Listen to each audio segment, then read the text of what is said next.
ఆత్మకథలు రాసే వాళ్లకు నిజాయితీ ఉండాలంటారు. అట్లాగే చరిత్రని గ్రంథస్థం చేసే వాళ్లకు పరిశోధన ఉండాలి. ఆ చరిత్రకు సంబంధించిన పూర్తి జ్ఞానం ఉండాలి. అట్లా కాకుండా ఆత్మకథలు కానీ చరిత్రలు కానీ అభూత కల్పనల మీద అసత్యాల మీద ఆధారపడి కనుక రాసినట్టయితే చరిత్ర వారిని క్షమించదు.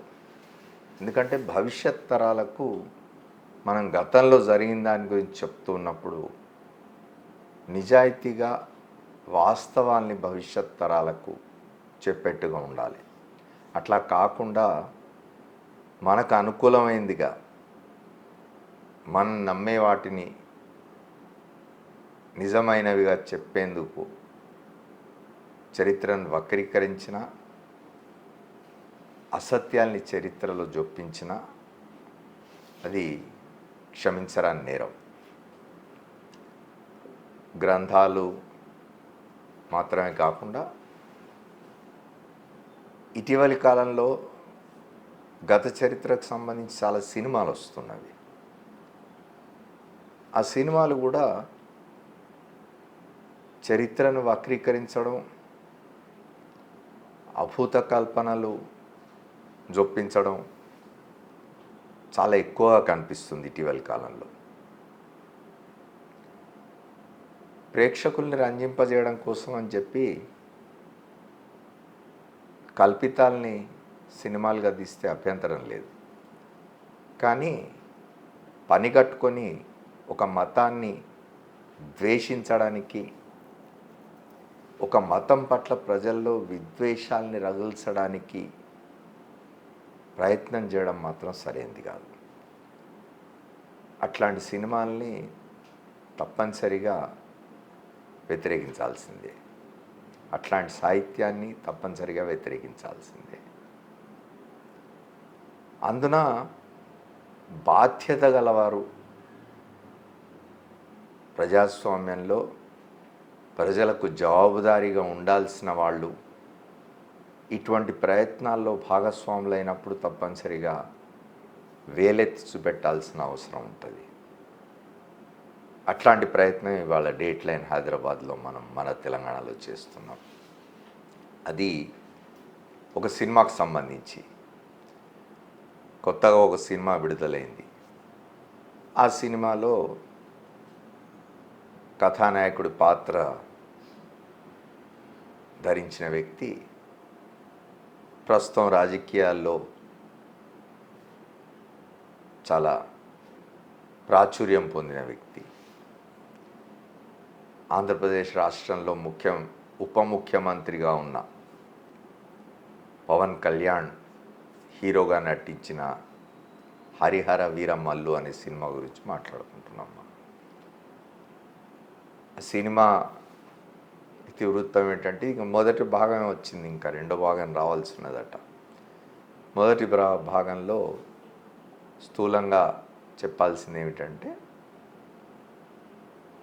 ఒక మతానికి సంబంధించిన రాజులు ఎంత దుర్మార్గాలు చేసేవాళ్ళు, ప్రజల్ని ఎంత వేధించేవాళ్ళు, ఎట్లా దోచుకునేవాళ్ళు అని చెప్పడం. దానిలో ఎవరికి సందేహం ఉండాల్సిన అవసరం లేదు.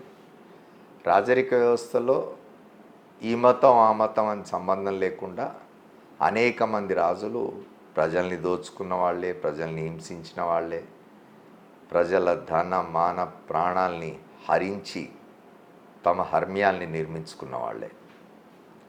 అయితే కేవలం ఒక మతానికి సంబంధించిన వాళ్ళని టార్గెట్ చేస్తూ వాళ్ళు మాత్రమే హింసించే వాళ్ళన్న పద్ధతిలో సినిమాలు తీయడం అనేది ఈ మధ్య చాలా ఎక్కువైంది. అందులో భాగంగానే ఈ హరిహర వీరమల్లు కూడా వచ్చింది. ఢిల్లీ మొఘల్ సామ్రాజ్యాధినేత ఔరంగజేబ్ దగ్గరున్న కోహినూర్ వజ్రాన్ని దొంగిలించి తీసుకొచ్చే బాధ్యతను ఈ హీరోకి గోల్కొండ నవాబ్ కులీ కుతుబ్ షా అప్పగిస్తాడు. అది తీసుకురావడం కోసం ఆయన ఢిల్లీకి వెళ్ళే ఆ ప్రయాణాన్ని ఈ సినిమాగా చూస్తాం మనం.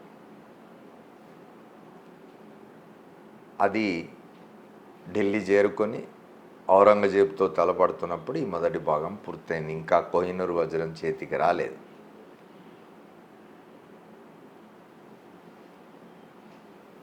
ఆ మతం పట్ల జనంలో ద్వేషం పెరగడానికి చేసిన ప్రయత్నంలో భాగంగానే ఈ సినిమా 5 సంవత్సరాలు పట్టింది తీయడానికి. 5 సంవత్సరాల్లో దర్శకులు మారినట్టున్నారు. నిర్మాతల సంగతి ఏమిటో మరి. కేంద్రంలో అధికారంలో ఉన్న రాజకీయ కూటమికి నాయకత్వం వహిస్తున్న ఒక రాజకీయ పార్టీతో కుదిరిన తాజా స్నేహంలో భాగంగా పవన్ కళ్యాణ్ ఈ సినిమా కథను కూడా మార్చినట్టు బయట మాధ్యమాల్లో చాలా ప్రచారం జరిగింది. ఆయన తాజా స్నేహం ఎందుకు అంటున్నానంటే 15 సంవత్సరాల క్రితం ఆయన రాజకీయాల్లోకి వచ్చినప్పుడు మొదట కాంగ్రెస్ ద్వేషి,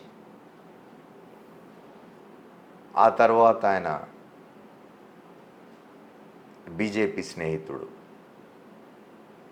మళ్ళీ భారతీయ జనతా పార్టీకి వ్యతిరేకంగా ఉత్తరాధిపెత్తనాన్ని తీవ్రంగా వ్యతిరేకించి నిలబడ్డ యోధుడు. కొంతకాలం అక్కడి ప్రాంతీయ పార్టీ తెలుగుదేశాన్ని తీవ్రంగా విమర్శించిన రాజకీయ నాయకుడు. మళ్ళీ చివరికి వచ్చి తాను ఏ అపరాధ భావన లేకుండా, అంటే దీన్ని ఇంగ్లీష్లో చెప్తే దాని తెలుగు నేను చెప్తున్నాను, అన్అపాలజిటికల్ సనాతని హిందూ, అంటే ఎటువంటి అపరాధ భావన లేకుండా స్వచ్ఛంగా నేను సనాతన హిందూని అని కాషాయాలు తొడుక్కొని మళ్ళీ భారతీయ జనతా పార్టీతో స్నేహం చేసి ఆ పార్టీతో కలిసి ఎన్నికల్లో పోటీ చేసి గెలిచేదాకా ఆయన రాజకీయాలు మారుతూ వచ్చినాయి కాబట్టి తాజా స్నేహం అనాల్సి వచ్చింది.